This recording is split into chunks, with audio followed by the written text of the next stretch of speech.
A man sits in a library, reading. He is not looking at the sky. He is reading a traveler's note about a well in a town far away up the river Nile. The note says something odd. On one day each year at midday, the sun stands straight over that well. It shines all the way down to the water, and nothing casts a shadow. Most people would read that and smile and turn the page. This man puts the note down and goes outside with a stick. He pushes the stick into the ground. He waits for midday. He measures the little shadow it throws. Then he does some sums. And with that, one rumor, one stick, one shadow, he works out the size of the whole planet. Sitting still in one city, he measures the earth. This is the story of the Greeks who stopped arguing about the sky and started measuring it. On this journey, we have followed the sky around the world.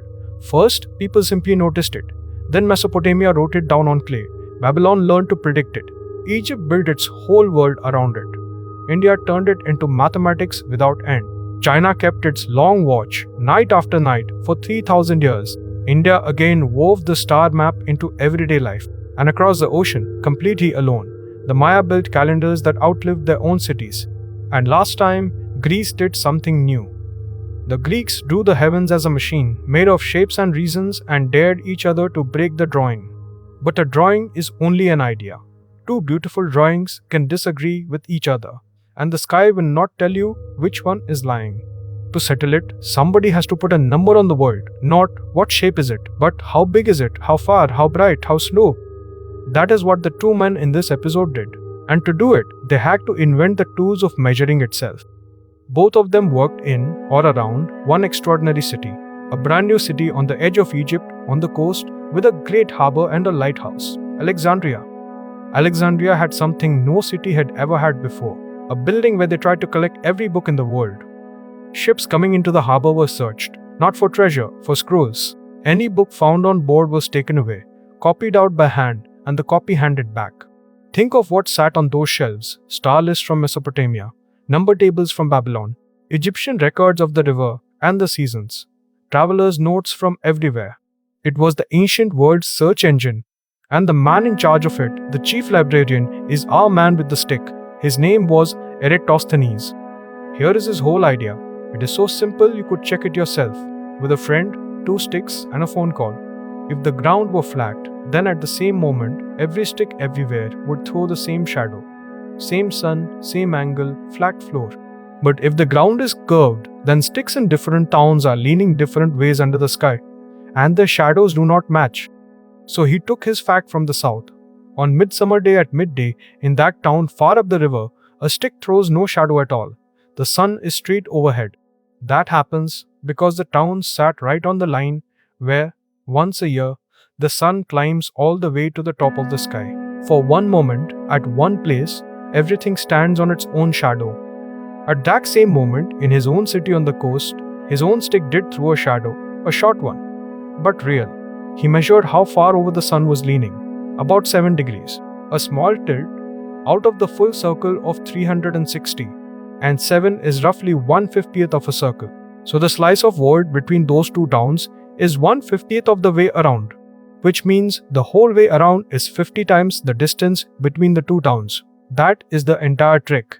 There is nothing more to it. So how far apart were they? He had that too. Men were paid to walk between cities at a slow, steady camel pace, counting the days. He took that walking distance. He multiplied it by 50, and out came a number for the distance all the way around the earth. How good was his number? We cannot say exactly, because we no longer know exactly how long his mile was. But on the fairest reading, he landed within a few parts in 100 of the real answer. 2,200 years ago, with a stick. Sit with that for a moment. Nobody had sailed around the world. Nobody had ever left the ground. A man in a library worked out the size of a planet he could never step back and look at. And the earth was not the only thing he put a number on. He worked out how far the sky is tilted over. He drew a map of the whole known world, and he found a neat way of sifting out prime numbers that schoolchildren are still taught. And notice how he did it. Not alone, and not by staring at the heavens. He did it by putting two things together that had never met before. A stranger's note about a well in the south, and a shadow in his own courtyard. That is what Alexandria was for. Greek shapes on one shelf, Babylonian numbers on the next, Egyptian dates on the shelf below. Measuring is a team sport played across centuries. That library let people who never met and never could meet work on the very same problem. Which brings us to the second man. He worked out on an island, and he is often called the finest watcher of the sky the ancient world produced. His name was Hipparchus. Call him the measurer. The librarian measured the ground. The measurer took on the sky itself, and where the librarian was a man of everything, this one was a man of one thing, done properly. The story goes that one night he saw a star that should not have been there. A new light sitting in a sky he knew by heart. For a Greek, that is a frightening thought. The heavens were supposed to be perfect and finished and unchanging. A new star means the sky can change. And if the sky can change, then somebody had better write down exactly what it looks like right now, not in words, in numbers. So he did. He worked across the night sky, star by star, year after year, and recorded where each one sat. And remember what he was working with. No telescope, no clock you could trust. Just his own eyes, a few sighting rings of wood and bronze, and an enormous amount of patience. Around 850 stars, each one pinned to a place, so that anybody, later, anywhere, could go and check whether it had moved. Then he added something clever. He did not only say where each star was, he said how bright it was. He sorted them into 6 classes. The brightest handful he called the first class. The faintest ones, the ones you can only just catch, he called the 6th. Astronomers still use that ladder. It has been tightened up and given proper mathematics since, but when an astronomer today says a star is magnitude 2, that is his idea, still quietly working. And then he found something that nobody could ever have found on their own. He compared his own careful positions against measurements made long before him, some of them Greek, and crucially, some of them from those old clay tablets out of Mesopotamia and Babylon. Those records were already hundreds of years old, written by people who had no idea what they would one day be used for. And the two sets did not match. Every star had slid, very slightly, in the same direction. The whole sky had drifted. Not fast. About the width of the full moon, every 100 years or so. Slower than any lifetime. Slower than anybody's memory. Here is why it happens. Spin a toy top and watch it as it slows down. It keeps spinning, but the tip of it also traces a slow, lazy circle in the air. It wobbles. Our planet does that. The Earth wobbles as it spins and takes about 26,000 years to finish one single wobble. So the star that sits above the North Pole is not a permanent star. It is only the one on duty in our era. Given time, the sky quietly hands the job to another. It moves the seasons against the stars too. The patch of sky the sun rises into on the first day of spring is not the patch it rose into when those clay tablets were fresh. The whole background has shuffled along behind it. Stop and look at what it took to catch that. One lifetime of measuring could never do it. Centuries of old records alone could never do it either. It took both, old writing plus new measurement. Two peoples, hundreds of years apart, neither one able to see it alone. That is the discovery. But underneath all of this work sat a problem. And it is a big one. What you actually see in the sky is angles.